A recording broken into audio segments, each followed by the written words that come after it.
পেশাজীবী পরিষদের শ্রদ্ধেয় সদস্যবৃন্দ এবং আমার সহকর্মী ভাই ও বোনেরা, আসসালামু আলাইকুম। সবাইকে আমার অন্তঃস্থল থেকে শুভেচ্ছা জানাচ্ছি, শ্রদ্ধা ভালোবাসা জানাচ্ছি। আপনারা শুনলেন যে, এবং আপনারা সবাই জানেন যে একটা বড় ধরনের পরিবর্তন বিপ্লবের মাধ্যমে বাংলাদেশে সাধিত হয়েছে, যেটা বাংলাদেশের ইতিহাসে কোনো সময় আমরা চোখে পড়েনি। এত বড় একটা বিপ্লব, এত বড় একটা পরিবর্তন, এবং এখানে অনেক ধরনের অত্যাচার, নিপীড়ন, নির্যাতন হয়েছে, অনেক মানুষ হতাহত হয়েছেন, অনেক মানুষ মৃত্যুবরণ করেছেন। তো সেই প্রেক্ষিতে এখন এই মানুষগুলোর জীবন দানের, যে তারা যে জীবন উৎসর্গ করলো, শহীদ হলেন, বা এত মানুষ কষ্ট করলো, এত কিছু, এর সুফল যাতে দেশ পায়, সামনের দিকে রাজনীতি যাতে সেভাবে যায়, সেটাই আমাদের এখন প্রত্যাশা এবং আমাদের কামনা, এবং আমরা সেই অর্থেই আমাদের রাজনীতি পরিচালিত করতে চাই। পরিবর্তনের পরে যেটা হলো, সেখানে সর্বপ্রথম আমরা বিরাট একটা ধাক্কা খেলাম। ধাক্কাটা কি, যে আমরা যদিও একেবারে আগাছে গোড়া এই আন্দোলনের সঙ্গে ছিলাম এবং ঘোষণা দিয়ে আমার সঙ্গে ছিলাম, বিভিন্নভাবে আমরা পার্টিসিপেট করে সঙ্গে ছিলাম। আমাদের লোকরা অ্যারেস্টেড হয়েছে এবং তাদেরকে হ্যারাসমেন্ট করা হয়েছে, তারা পালিয়ে বেরিয়েছে, অনেক কষ্ট করেছে অনেক জায়গায়। বিশেষ করে রংপুরে তো প্রকাশ্যভাবে এগুলো ডকুমেন্টারি, আমাদের নামে কেস যেগুলো করা হয়েছে পার্টির নাম দিয়ে, পার্টির ডেজিগনেশন দিয়ে। তার পরবর্তীকালে যখন বিজয় অর্জন হলো, সেখানে আমাদেরকে দোষী সাব্যস্ত করা হলো যে আমরা এই অত্যাচারের সাথে জড়িত, এবং আমরা স্টুডেন্ট খুন করছি, স্টুডেন্ট এরকমভাবে আমাদের বিরুদ্ধে মামলা দেওয়া হচ্ছে। এটা একটা বড় ধরনের ধাক্কা। তার কারণ কি, সেটা আমরা বিশ্লেষণ করা প্রয়োজন, কারণ সামনের দিকে রাজনীতি সেইভাবে আমাদের দেখতে হবে। আমরা যে এত কিছু করলাম, এত ভালো, এটার এখন আমাদের একটা সারা দেশময় যে কোনোভাবে হোক, আমাদের একটা নেটওয়ার্ক আছে, আমাদের সমর্থক গোষ্ঠী আছে। আমাদের যারা প্রতিপক্ষ যে কোনো কারণে হোক, তারা মনে করছে যে এদেরকে দমিয়ে দিতে পারলে হয়তো ভবিষ্যতে তাদের উপকার হবে, ভালো হবে। এই সুযোগটা তারা কাজে লাগালো, তার সুযোগটা তারা পেল, কারণ আমাদের লোকরাই বিভিন্ন দিন থেকে শুরু করে আমাদের বিরুদ্ধে টেলিভিশন, ফেসবুক, সবখানে আমরা দালালি করছি, আমরা এটা করছি, আমরা এ পর্যন্ত, আমি বিশেষ করে ব্যক্তিগতভাবে সরকারের কোনো কাজেরই সমর্থন করিনি যেগুলো খারাপ কাজ। এমনকি তার মন্ত্রী থাকার সময়ও মন্ত্রী থেকেও আমি সরকারের যেগুলো খারাপ কাজ করছিল প্রতিবাদ করেছি আমি, এবং সেখানে রেজিগনেশন দিতে গেছি। পরবর্তীতে মন্ত্রী হিসাবেও পাবলিক মিটিংয়ে বলেছে যে সরকার আমাদের নির্বাচনী ইশতেহার যেটা ছিল, আমাদের জনগণের কাছে যে আমাদের অঙ্গীকার ছিল, সেগুলো সরকার মানছেন না। যেটার বিপক্ষে আমরা মহাজোট গঠন করেছিলাম, সেটা সরকার মানছেন না। এর আগের সরকারের কাছে আমরা জনগণ যেটা প্রত্যাশা করে পায়নি, তার জন্যই আমাদেরকে তারা ভোট দিয়েছিল।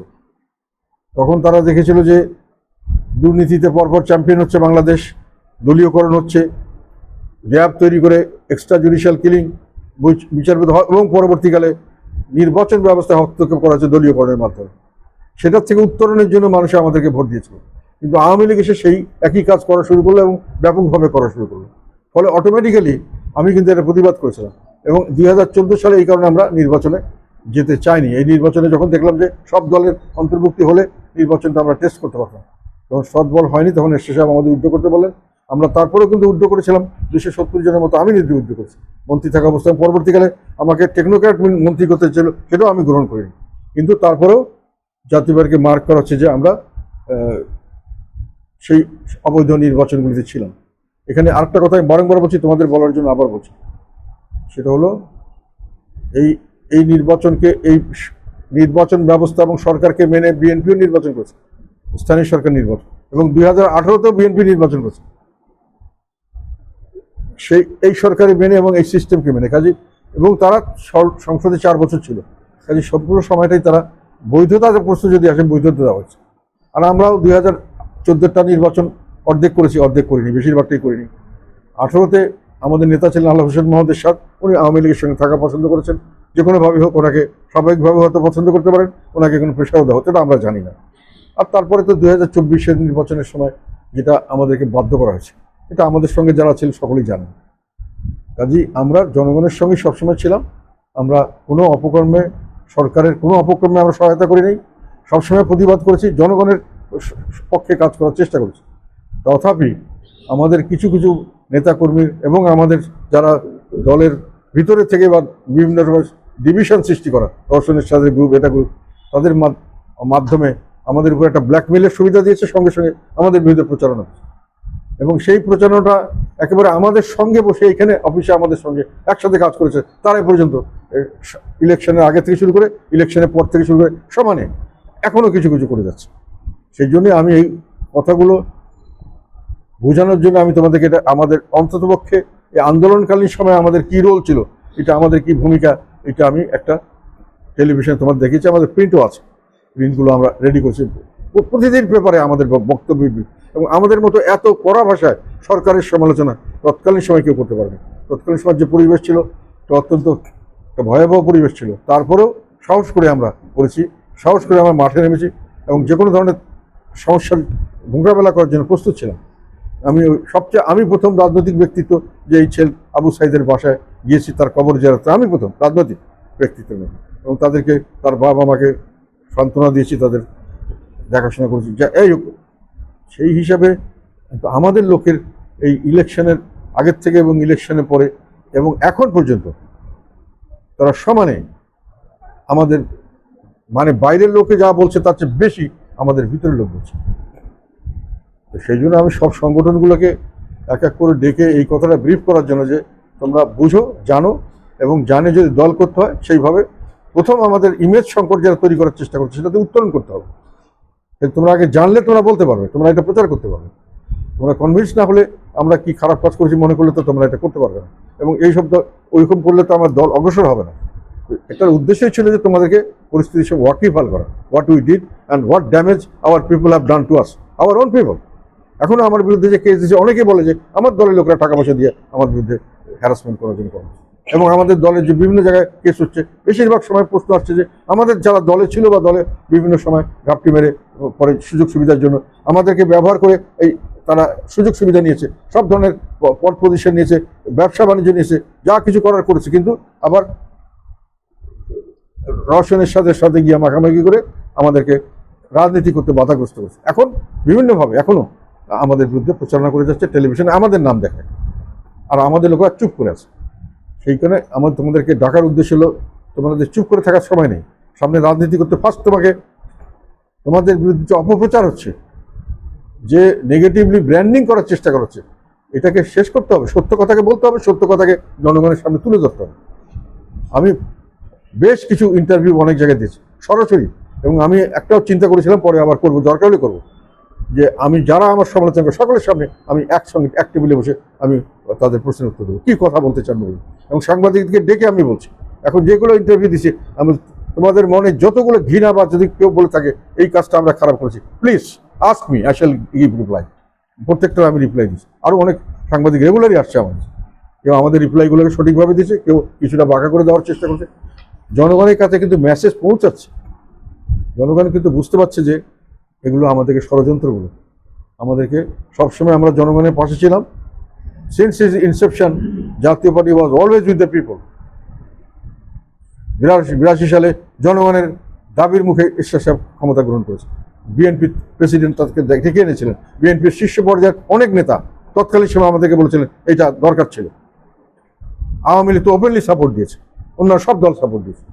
2090 সালে উনি পদত্যাগ করেছে, জনগণের কাছে কোনো অত্যাচার করে নাই, বলছে যে যাও তোমরা ইলেকশন নিউট্রাল, বাইরের থেকে আমি বাইরের থেকে নিউট্রাল করো, যার জন্য ওনাকে তো কোনোখানে ধরতে পারে নাই। আসিফ নজরুল সেদিকে একটা ইয়েতে দেখলাম, বলছে যে সারা এরশাদ সাহেবের সময় 26 জন মানুষ, 9 বছরের খোঁজ, আমি তো 8-9 জনের বেশি পাইনি, যাই হোক 26 জন যেটা। আর পরবর্তীকালে বিএনপির আমল দেখো আর আওয়ামী লীগের আমল দেখো। আওয়ামী লীগের আমলে তো একই দিনে 100-150-200 করে লোক মারা গেছে, তারপরে ওনাকে স্বৈরাচার বলা হয় ইত্যাদি। তো এই জন্য আমরা সবসময় ভিকটিম হয়েছি। 90-র পর থেকে প্রতিবারই শুনি যে এইবারই জাতীয় বাড়ি শেষ, জাতীয় বাড়ি শেষ হয় নাই, আর এরশাদ সাহেব কোনো সময় ভোট পাবে না। আমাকে আমাদের দলের লোক বলছে, আমাদের দলের তৎকালীন শীর্ষস্থানীয় নেতা যখন এরশাদ সাহেব জেলে ছিলেন, তখন উনি বললেন আমি নির্বাচন করতে চাই, আমাদের নেতাদের সঙ্গে আলাপ করো। প্রতিটি নেতা এবং উনি যাদের যাদের রেফারেন্স করেছিলেন ওনার শুভাকাঙ্ক্ষী, তারা বলেছিল এরশাদ সাহেবকে বলেন নির্বাচন না করার জন্য। উনি এতদিন ক্ষমতায় ছিলেন, নির্বাচনে 0 ভোট পাবেন, দেখতে খুব খারাপ লাগবে, এটা আমাদের জন্য ডিসক্রেডিট হবে, পরবর্তীতে আর রাজনীতি করতে পারবো না আমরা, বরং চুপ করে থাকুক, আবার দেশ ঠান্ডা হলে আমরা আবার রাজনীতিতে নামব। 3 জনের কাছে আমাকে পাঠিয়েছেন। তিনজনে একই কথা বলছেন। ওনাকে যখন মেসেজটা দিলাম, উনি বললো যে প্রিপেয়ার ফর ইলেকশন, আমি ইলেকশন করবো যেভাবে হোক। এবং ইলেকশনের জন্য আমি যখন মেসেজ দিলাম যে উনি ইলেকশন করবেন, তখন রংপুর এলাকায় 5টা জায়গা থেকে ওনাকে আমরা সিট করলাম। সব একটা পোস্টার দিতে দেয়নি, প্রসেশন করতে দেওয়া হয় নাই। প্রসেশন করতে কুকুরের গলায় এরশাদ সাহেবের ছবি লাগিয়ে দিছে রংপুরের মাটিতে। তার মানুষের বিশ্রীভাবে তাকে গালাগাল করছে, তার চরিত্র নিয়ে বিভিন্নভাবে সংবাদপত্রে প্রকাশ করা হয়েছে। আর ইলেকশনের সময় কি হয়েছে, যখন ইলেকশন করতে দিবে না বলছিল, তখন জনগণ রাস্তায় নেমে গেছে, বাধ্য হয়েছে। ইলেকশন কমিশন বলছে না, এনাকে ইলেকশন করতে দিতে হবে। যে টেকনিক্যাল মিস্টেক দেখা গেছে, এই মিস্টেক না, এটা ডেলিবারেটলি তাকে বাধ্য অর্জন করা। ইলেকশন কমিশন এই রায় দিয়েছিল, এটা আমি তাকে ধন্যবাদ জানাই তাদের। ফলে ওনাকে ইলেকশন করতে দিয়েছি।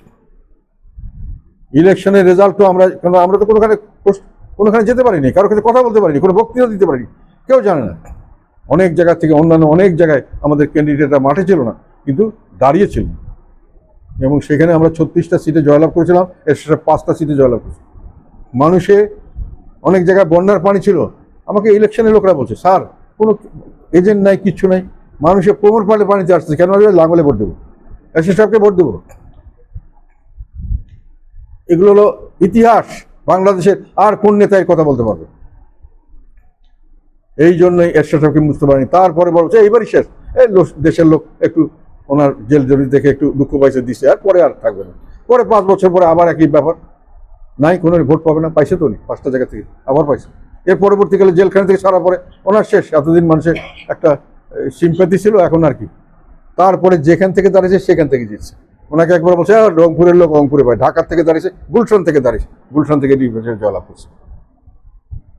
তো উনি জনগণের মনে ছিল না, জনগণের অন্তরে উনি সবসময় ছিল। এতভাবে চেষ্টা করে এখনো এইসব আমাদের জাতীয় পার্টির পিছনে এখনো যে সমালোচনা করছে, সম্পূর্ণ একেবারে মিথ্যা এবং সম্পূর্ণভাবে আমাদেরকে ধ্বংস করার একটাই তাদের ঈর্ষা, যে এত কিছুর পরে এর দল থাকে কিভাবে, এত কিছুর পরে এর সেসব টিকে কিভাবে। তো আমার দুঃখ হলো এই ঘটনাগুলি ঘটাচ্ছে, এইবারকার ঘটনাগুলি ঘটাচ্ছে আমাদের দলের লোক। তারা খেয়ে পড়ে আমাদের টাকায় আমাদের দলকে বেচে তারা বড় লোক হয়েছে, আমাদের দলকে বেচে তারা এখন টেলিভিশনে যায়, লেখে যে জাতীয় পার্টি। এই অন্যায়ের প্রতিবাদ করার জন্য তোমাদেরকে আমি এখানে ডাকছি। প্রত্যেকটা 91 ওনাকে সংসদ সদস্য ঢুকছে, এটা কোন নাকি খারাপ হয়েছে। সংসদ সদস্যরা জনগণের ভোটে নির্বাচিত হয়েছে, যে ভোটে তাদেরকে রাস্তায় নামতে দেননি, তারপরে জনগণ ভোট দিচ্ছে। তাহলে জনগণ তাদেরকে ভালোবাসে, তারা ইলেকশনে জিতলো, আর আপনি বললেন সে খারাপ। তাহলে জনগণই খারাপ? তাহলে আমাদের দেশের জনগণের উপর আপনার কোনো আস্থা নেই? তাহলে আপনি কিসের গণতন্ত্রে বিশ্বাস করেন? কিসের জনগণের লোক আপনি? যারা এই কথা বলে যে জাতীয় পার্টি খারাপ, নির্বাচনে আসা উচিত ছিল না, তাদেরকে এটাই প্রশ্ন করতেছে, আপনার কিসের গণতান্ত্রিক মন? জনগণের কথা চিন্তা করেন, আপনার নিজের ভালো মন্দের জন্য নয়, জনগণের ভালো মন্দের জন্যই এই দেশ তৈরি হয়েছে, এবং জনগণের মতামতের ভিত্তিতে এই দেশ চলবে। জনগণ আপনাকে ভালো বলে গেলে আপনি ভালো, জনগণ আপনাকে খারাপ মনে করলে আপনি খারাপ। যাকে ভালো মনে করছে তাকে আপনাকে ভালো বলতে হবে, যদি আপনি গণতন্ত্র মনে হন। এখন তারপরে দেখো 96-এ 91 থেকে 96 বিএনপি এসে 96-এ কি করলো, কেয়ারটেকার সরকার বাতিল করলো এবং আবার সরকারি অধীনেই নির্বাচন করলো। 15 ফেব্রুয়ারি নির্বাচন 1996 সাল। সেই নির্বাচনে জাতীয় পার্টি অংশগ্রহণ করেনি, আওয়ামী লীগ করেনি, জামাতও করেনি। কাজে এই একতরফা নির্বাচন তো এককভাবে আওয়ামী লীগ শুরু করে নাই। তারপরে তুমি 2001 সালের নির্বাচন হলো, 1 থেকে উনি ব্যাপক ভোটে জিতলো আমাদের বিএনপি। ঠিক আছে, আমরা বিএনপির সঙ্গে সেই সময় গেছিলাম, পরে প্রেশার সৃষ্টি করলো, এর সাহেবকে জেলে নেওয়া হলো, ওনার সদস্যপদ ক্যান্সেল করা হলো, ওনাকে নানান ধরনের ব্ল্যাকমেইল করা হলো। ওনাকে বাঁচানোর জন্য আমরা 4 দল থেকে ছুটে আসলাম। এসে আমরা কিন্তু আওয়ামী লীগে যাইনি, তো আমরা নিউট্রাল ছিলাম, আমরা মাঝামাঝি ছিলাম, এবং আমরা বিরোধী দলের ভূমিকা পালন করেছি তখনও বিএনপির বিরুদ্ধে। কিন্তু বিএনপি যেহেতু এর সাহেব সরে গেছিল, এই যে তার উপরে যে অত্যাচার, উনি দেশ থেকে পালিয়ে ওনাকে লন্ডনে থাকতে হয়েছে, আশ্রয় নিতে হয়েছে। অত্যাচার তো আমাদের উপর থেকে সবসময় করেছে, এখনো অত্যাচার শুরু করেছে তার। 2001 সালে 1 থেকে 6 সালে বিএনপি ক্ষমতা থাকলো, আমাদের উপর যথেষ্ট স্টিম ল চলে। আবার তারা কি করেছে, কেয়ারটেকার সরকারের মধ্যে 2006-এর কেয়ারটেকার সরকারের মধ্যে নিজস্ব লোক ঢুকাই দিচ্ছে, দলীয়করণ করে, যাতে করে ওখানে নির্বাচনটা তারা নিজের ইচ্ছা মতো করতে পারে। তাহলে নির্বাচন একতরফা করার জন্য খালি আওয়ামী লীগ দায়ী নাকি? সেটার এগেনস্টে আন্দোলন হয়েছে এবং নির্বাচন তারপরে ঘোষণা হয়েছে এবং নির্বাচনের ডেট ছিল 2007 সালের 22শে জানুয়ারি। তোমাদের কি মনে আছে নাকি না? ইতিহাস মানুষ ভুলে যায়, আমাদের দেশের লোক খুব তাড়াতাড়ি ভুলে যায়। সেটা বলতো যে মানে মানুষের স্মরণশক্তি হলো 2 সপ্তাহ না 4 সপ্তাহ। সে এখন বড় বড় কথা বলে যে সেই নির্বাচন একতরফা নির্বাচন হয়ে গিয়েছিল, আমরা আমরা উইথড্র করেছিলাম। এরশাদ সাহেব প্রথম যখন বাতিল করলো না একটা কি টেকনিক্যাল গ্রাউন্ড দেখে, আমরা সবাই বললাম যে আমরা নির্বাচন করবো না। হ্যাঁ, আবার আওয়ামী লীগও তখন উইথড্র করছিল, কিন্তু বিএনপি কি ইলেকশন বন্ধ করছে? এটা তোমরা জানো না তো, সেই জন্য বলছো। বিএনপি তো হিসেবে বন্ধ করে নাই, অনেককে একতরফা ডিক্লেয়ার দিয়ে দিছে, ক্যান্ডিডেট নাই, অলরেডি ডিক্লেয়ার্ড উইনার, তারা আনন্দ ফুর্তি করছে। তারপরে 1-11 হয়েছে, সব ইলেকশন বানচাল হয়ে গেছে। তাহলে কি হইল? একতরফা ইলেকশন খালি আওয়ামী লীগ করছে, একতরফা ইলেকশন করে যেতে চেয়েছে খালি আওয়ামী লীগ। আওয়ামী লীগকে এখন আবার ঠেকাইছে 100 ইলেকশনে পরে, ইলেকশনে ঠেকাইতে পারেনি, পরে ঠেকাইছে তাদের নিজের দোষের জন্য, তাদের অহংকার অহমিকা এবং অত্যাচারের জন্য মানুষের উপর, তাদের মানুষকে তারা মানুষ বলে মনে করে না। দোষগুলি তো খালি আওয়ামী লীগের একক না। সেই জন্য আমাকে যখন বললো যে আমরা নাকি দানব তৈরি করছি, আমি বলছি দানব আমরা তৈরি করি নাই, দানব তৈরি করেছে আমাদের দেশের শাসন ব্যবস্থা, যে একতরফাভাবে একটা ব্যক্তির হাতে সমস্ত ক্ষমতা, পার্লামেন্ট তার অধীনে, বিচার বিভাগ, সমস্ত ইনস্টিটিউশন, দুর্নীতি দমন কমিশন, যার ইচ্ছা যাকে ইচ্ছে সে বসাবে, যা ইচ্ছা তা করতে পারবে। বের করে দেওয়ার পাওয়ারটা ছিল না, বের করে দেওয়ার পাওয়ারটা পার্লামেন্টে নিয়ে গেছিল, যাতে করে যা ইচ্ছা তা করতে পারবে। এখন আরেকজন আসলে কি এটা করবে না? কেমনে আমরা গ্যারান্টি দেব? সেই জন্যই আমরা বলছি যে সংস্কার দরকার, শাসন ব্যবস্থা এমনভাবে করতে হবে যাতে পরবর্তীকালে কেউ এটা না করতে পারে। খালি ইলেকশন দিয়ে আমরা সন্তুষ্ট হতে পারি নাই, কারণ 2 বার বড় বড় ইলেকশন হয়েছে, 2 বারই জনগণ ব্যাপকভাবে ভোট দিয়েছে, কোনো কারচুপি ছাড়া, অল্প মানে গ্রহণযোগ্য নির্বাচন, গ্রহণযোগ্য কারচুপি হয় না, এগুলো সব না, 2% সবসময় হয়। তারপরেও সেই নির্বাচন, এই জন্য বলছি যে এখন কয়েকটি প্রশ্ন এখানে আসে, আমরা নির্বাচন না করলে কি নির্বাচন হতো না? আমি তো ডেফিনেটলি জানতাম যে নির্বাচন হতো, এবং নির্বাচনের পরে কি সরকার গঠন হতো না? সরকার গঠন হতো, সেই সরকার কি চলতে পারতো না অন্য কোনো কারণে? কোন গভর্নমেন্ট বাধা দিছে? কেউ কনগ্রাচুলেশন দিছে, কেউ কনগ্রাচুলেশন দেয়নি, আমরা বলছো ওনারা, কিন্তু সবাই তো আসছে আপনাদের সঙ্গে ব্যবসা বাণিজ্য করবো, কাজকর্ম করে, বলে নাই? তথাপি আমরা নির্বাচন বর্জন করতে চেয়েছিলাম, আমাদেরকে বাধ্য করা হয়েছে করার জন্য। কিন্তু আমরা করি বা না করি তাতে কি কোনো হিস্ট্রি পরিবর্তন হতো? আমরা না করলে কি হতো? এইরকমই হতো। আওয়ামী লীগ বিএনপির উপর যে অত্যাচার করছে, সে অত্যাচার জাতীয় পার্টির উপর করলে আমরা টিকতে পারতাম? হয়তো তারপরেও আমরা গিয়েছিলাম, কিন্তু যে কোনো কারণে হোক আল্লাহ আমাদেরকে শেষ পর্যন্ত করে এখানে তারা করাইছে, আমাদের করতে বাধ্য করা হয়েছে। কিন্তু এটাও তো ঠিক যে আমরা গণতন্ত্রের স্বার্থে যতটুকু সম্ভব চেষ্টা করছি সব দিকে। বিএনপি আমাদেরকে দোষারোপ বিএনপির তরফ থেকে করা হয় বেশি, তারা তো আন্দোলন করতে তারা পারেনি, আন্দোলন করে সরকারকে ইলেকশন ঠেকাতে তারা পারেনি। আমরা ইলেকশন না গেলেও ইলেকশন হতো, তারা জানে এটা, এবং আমরা ইলেকশনে না গেলেও ইলেকশন শুধু হতো না, সরকার এরকমই থাকতো এবং সরকার পতন হতো না ইলেকশনের কারণে। ইলেকশনের কারণে কি সরকার পতন হয়েছে? ইলেকশন ভালো হয়নি যদি কি সরকার পতন হয়েছে নাকি? তাহলে তো 18 সালেই ইলেকশন ভালো হয়নি, 2014 সালেও তো ইলেকশন ভালো হয়নি। এটা শুধু আমাদেরকে দোষারোপ করার জন্য, তারা আন্দোলনে তখন পায়নি। আমি তো বলছিলাম যে আপনারা আন্দোলনে ব্যর্থ হয়েছেন, সেটা ঠিক আছে, আমরা আপনাদের সহযোগিতা জানাই, আপনারা জনগণের কল্যাণে কাজ করতে চাইছেন, আমরা করতে চেয়েছি, আমাদেরকে বাধ্য করা হয়েছে। কিন্তু আমরা কিছু জন্য আপনারা ফেল করছেন, এটা ঠিক নয়। আপনার সিচুয়েশন অ্যাসেস করতে পারেন নাই, যে সিচুয়েশন এমন যে ইলেকশন আমরা করি বা না করি, ইলেকশন হয়ে যাচ্ছে, সেখানে আপনি করলে হয়তো জিনিসটাকে আমরা ঠেকা দিতে চেষ্টা করতে পারতাম, বা কিছু হতে পারতো, অন্য কিছু হতে পারতো। এখন আমাদেরকে দোষ বলেন কেন? বলেন যে আমরাও দোষী, আমরাও চেষ্টা করেছি, জাতীয় পার্টি চেষ্টা করেছি, আমরা পারি নাই, জাতীয় পার্টি পারেনি। আপনারা পারেন নাই, বাইরে ছিলেন, আমরা পারি নাই, ভিতরে থাকতে বাধ্য হয়েছি। কিন্তু এটাও ঠিক যে আমরা বাইরে চলে গেলে তৎকালীন সময় যে অত্যাচার, দানবীয় অত্যাচার, সেই অত্যাচার বিএনপি যতটা সহ্য করতে পারছে, জাতীয় পার্টি সহ্য করতে পারত? তথাপি আমি যেতে চেয়েছিলাম, সেটা তো বড় কথা। এটা জানে, সবাই জানে, বিএনপির লোকরা জানে, সবাই জানে, রাজনৈতিক যারা করে। আমাদের লোকরা প্রথম দিন থেকে আমাদের বিরুদ্ধে, আমরা টাকা খেয়েছি, আমরা ইলেকশন টাকা খেয়ে ইলেকশন করছি, আমরা বিভিন্নভাবে নমিনেশন বাণিজ্য করেছি, আমরা আওয়ামী লীগের সঙ্গে এই সিট ভাগাভাগি করেছি। নো, আমাদের সঙ্গে কন্ডিশন ছিল একটাই, সেই কন্ডিশন হলো যে ইলেকশনে যে আমাদের জোর করে আনছেন, না হলে রচন ইসরাতকে দিবেন, দিয়ে একটা ইলেকশন করবেন। সেই ইলেকশনটা ফেয়ার হবে কিভাবে? আমরা যে ইলেকশন যাবো না, হ্যাঁ ফেয়ার করে দেবো। কি ফেয়ার? আমরা ক্যান্ডিডেটদের নাম দিব, আমাদের ভালো ক্যান্ডিডেট, আপনার এই জায়গায় ফেয়ার ইলেকশন করবেন। এটাই তো আমাদের দাবি ছিল। আমরা তাকে পাস করাই দিতে বলি নাই, আমি কোনোদিন বলি নাই যে ওখানে তাকে পাস করে দিতে হবে, ফেয়ার দিতে হবে। কিভাবে ফেয়ার দেবেন সেটা বলেন। আমাদের ক্যান্ডিডেটরা মনে করছে যে টিক মার্কেট নির্বাচন, তো যে নাম আসছে পাস হয়ে যাবে। আমি প্রত্যেক ক্যান্ডিডেটকে বলছি এইভাবে পাস হবে না, এটা কিন্তু ফেয়ার নির্বাচনের জন্য আমরা বলছি ফেয়ার নির্বাচন হবে, এবং সেইভাবে ক্যান্ডিডেটকে ফাইট দিতে হবে। কারণ তখন যেন আমরা মাঠে নেমে গেছি, যখন আমরা উদ্যোগ করতে পারিনি, তখন আমাদের রাজনীতির একটা বড় ধরনের ধাক্কা খেয়েছে, মানুষের চোখে আমরা ছোট হয়ে গেছি। রাজনীতি যখন ক্ষতিগ্রস্ত হয়েছে, তখন আমার দলটাকে ঠিক রাখতে হবে।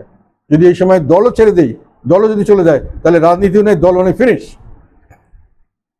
সেই জন্য আমি বলছি, রাজনীতি যেহেতু করতেই হবে, আমাকে যতটুকু সম্ভব আমাকে মাঠে থাকতে হবে, যে কোনো সম্ভব আমাকে সিট আনতে হবে, আমাকে সারা দেশে আমার জাতীয় পার্টিকে ভাইব্রেট করতে হবে যে আমরা আছি, আমরা আছি।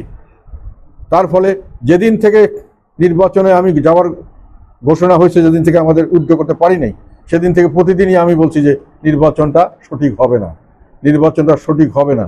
নির্বাচনের দিনে বলছি নির্বাচন সঠিক হচ্ছে না, নির্বাচনের পরের দিনে বলছি নির্বাচন সঠিক হয় নাই। আমি কি বৈধতা দেওয়ার কথা বলছি? এই নির্বাচন ভালো হয়েছে বলছি কোথাও? পার্লামেন্ট হিসাবে কি বলছি? যে এই নির্বাচন ভালো নির্বাচন হয়নি, এবং এই নির্বাচনে কি কি কারচুপি হয়েছে, কি ধরনের রেজাল্ট হয়েছে। আমি বলছি এখন আইনগতভাবে, আমরা যেহেতু এটা আইনগতভাবে বৈধ বলা হচ্ছে, আমি অবৈধ বলতে পারবো না। কিন্তু ব্যক্তিগতভাবে আমি মনে করি, আমার হিসাব নিকাশ থেকে আমি দেখিয়ে দিচ্ছি যে নির্বাচন জনগণের রায়ের প্রতিফলন হয়নি। হয়তো প্রপার কোর্ট থাকলে, প্রপার ইলেকশন কমিশন থাকলে এইসব জিনিস চ্যালেঞ্জ হতো এবং এগুলো বেরিয়ে আসতো। হয়তো সেই ধরনের পরিস্থিতি ছিল না, এই জন্যই নির্বাচন বৈধ। কিন্তু আমি কি কোথাও বলছি যে নির্বাচন বৈধ হয়েছে? আগের থেকে কি বলছি নির্বাচন বৈধ হবে? তো আমি নির্বাচনের বৈধতা দিলাম কোথায়? নির্বাচনের দিনে তো আমি বলছি নির্বাচন বৈধ হচ্ছে না, আমাদেরকে জোর করে নিয়ে এসে জবাই করা হচ্ছে, বলি নাই? টেলিভিশন আসছে। এবং নির্বাচনের পরের দিনে বলছি, নির্বাচনের পরে প্রথম সংসদে গিয়ে বলছি, সংসদে আমি বিশদভাবে বলছি যে এই নির্বাচনে কি কি কারচুপি হয়েছে, কিভাবে হয়েছে, এবং সেটার প্রমাণ দেখিয়ে দিয়েছি যে যতটুকু ভোট তারা বলছে কাস্টিং হয়েছে, ওই ভোট এই ভোটিং সেন্টারে কাউন্টিং হয় সম্ভব না, কাস্টিং হয় সম্ভব না ওই সময়ের ভিতরে, বলি নাই? তা আমি কি নির্বাচনে বৈধতা দেওয়ার কথা বলছি?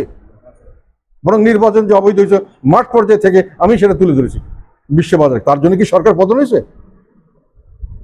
তাহলে নির্বাচন বৈধতা আমি কোথায় দিলাম? আর আমার কারণে নির্বাচন বৈধ হলে কিভাবে, এবং আমার কারণে সরকার কিভাবে কন্টিনিউ করলো?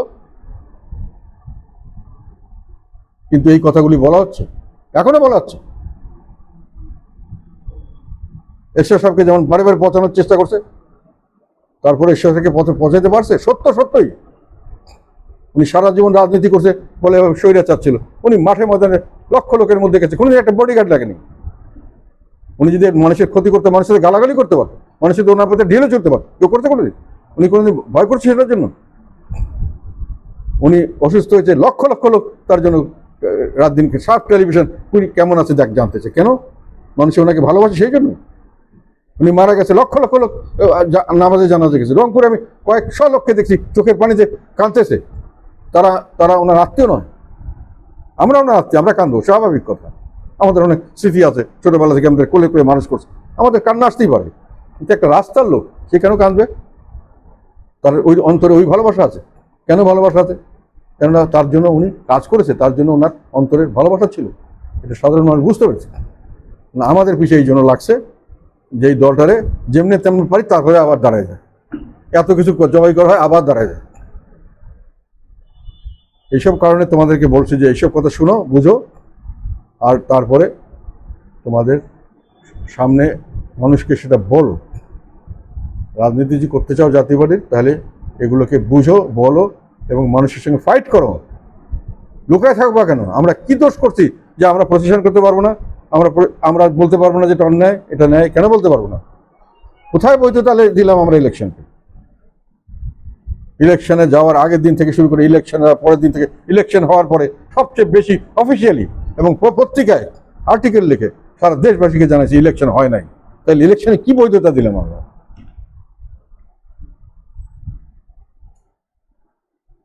এই কথাগুলো তোমাদের বলার জন্য ডাকা। আরেকটা কথা হলো তোমাদের নতুন রাজনৈতিক পরিস্থিতি সম্পর্কে যেটা কথা হলো, এখন রাজনীতি আমরা আশা করছি, যেটা আমরা চাচ্ছি সংস্কারের মাধ্যমে, যে ইলেকশন একটা ভালো হবে, আশা করছি আমরা, হয়তো হবে এত দামাদলের মধ্যে, এবং যদি সরকার নিউট্রাল সরকার, মোটামুটি সুষ্ঠু নির্বাচন হবে। আমরা এটা আগেও দেখেছি, আমরা 96 নির্বাচন সুষ্ঠু দেখেছি, যদিও আমাদের উপরে কিছু অত্যাচার ছিল।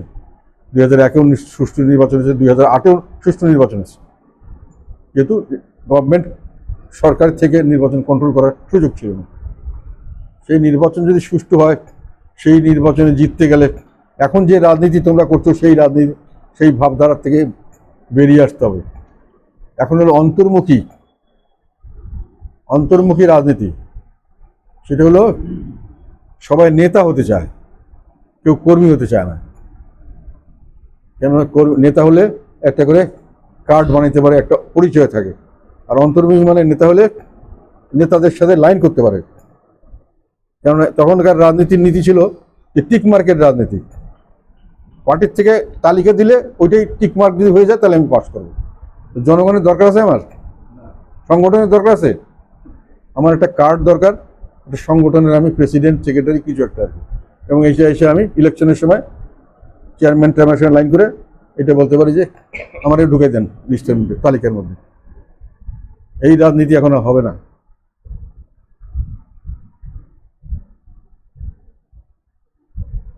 আর কেউ কার্ড নিয়ে টক সাথে কথা বলার জন্য, এবং এই কার্ডটা দিয়ে আমাদেরকে যে ড্যামেজ করছে, কোনো সময় প্রেসিডেন্ট মেম্বার ছিল, সে এখনো আমাদের বিরুদ্ধে জাতীয় পার্টির প্রেসিডেন্ট বলে বেড়াচ্ছে।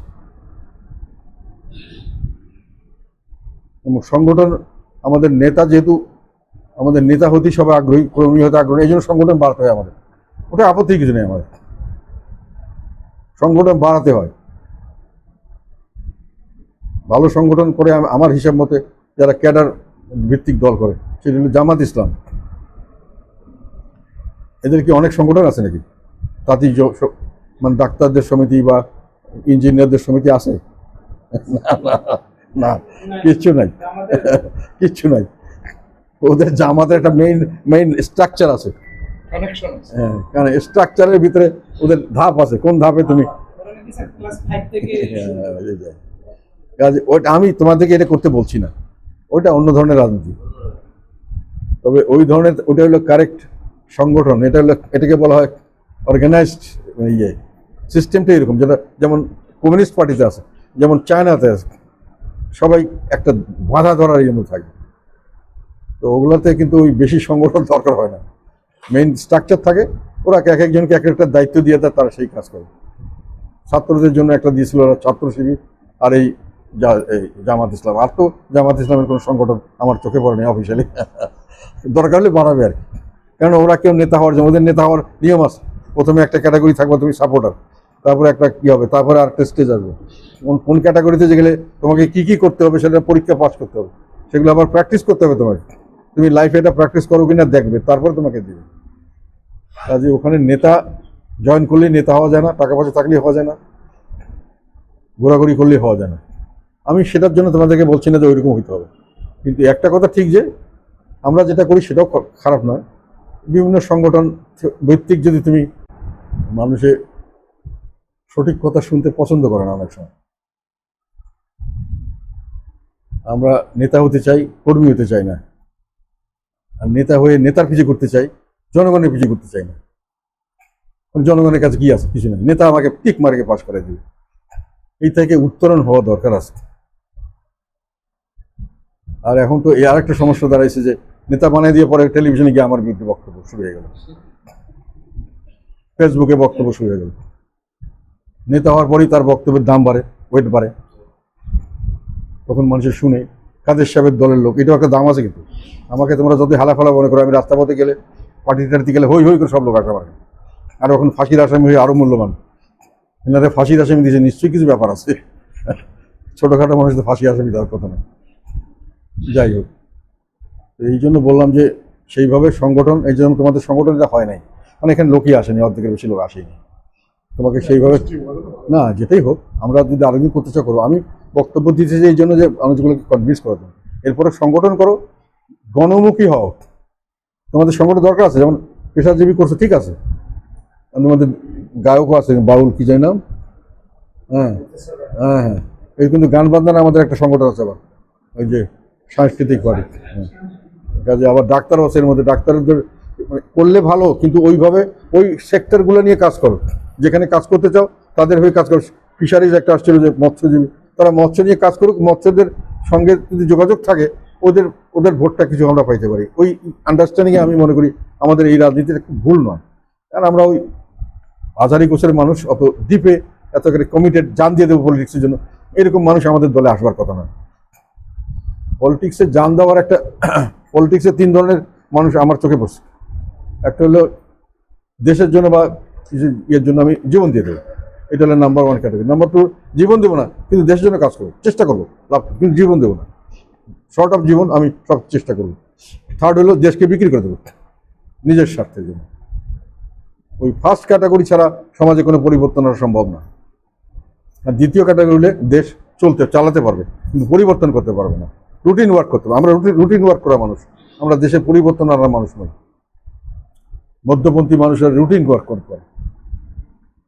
তো ওইভাবে নিজেকে প্রিপেয়ার করো, সামনের দিকে সংগঠন সেভাবে গোছাও, আর জনগণের দিকে হও, জনগণের সঙ্গে সংযোগ রাখো। এবার আমি যাকে যত নমিনেশন দিই কেউ পাস করবে না যদি না সে জনগণ তাকে ভোট দেয়।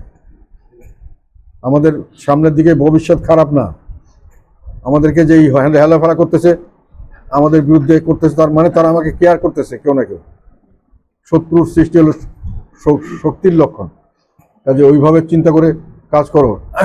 সামনের দিকে রাজনীতিতে অনেক ধরনের পরিবর্তন আসবে।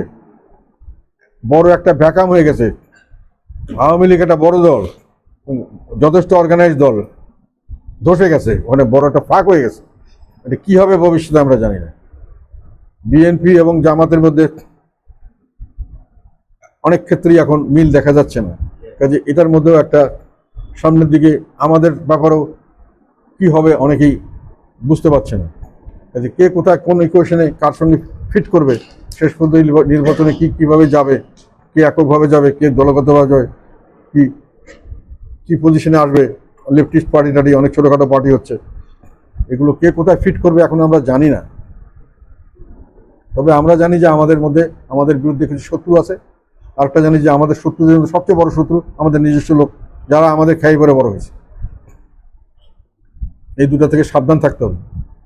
পয়জন না নেওয়াই ভালো বডিতে। আর যদি ভালো, আমরা চাই নতুন লোক আসুক, যে কোনোভাবে আসুক, পুরানাও আসুক, আমাদের কোনো আপত্তি নেই, কিন্তু পয়জন নেওয়া ঠিক হবে না। পয়জন আর বডিতে নিতে পারবো না আমরা।